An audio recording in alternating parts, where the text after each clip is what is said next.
veteranlarımız yaxın otursun və aidiyyatı üzrə də dinlənsə daha gözəl olar. Onlar dinləməlidir. Veteranlıq statusu demək olar verilmir, məlum məsələdir. Heç bu barədə söhbət getmir. Başa düşdüm. Bəs veteran statusu alanlar knişkanı necə alsın? Bir çox yerdir knişka göstər. Necə göstərsin?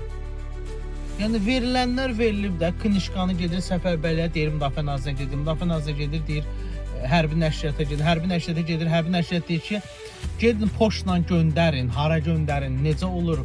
Göndərən 2 ay keçir, deyir getmişəm, mənə deyiblər gözlə. Ya bunun üçün şərait yaradın, özləri düzəltdirsin, gətirsin, siz elə o qapıda möhür vurun.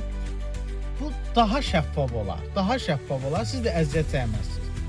Belə də siz vermirsiniz.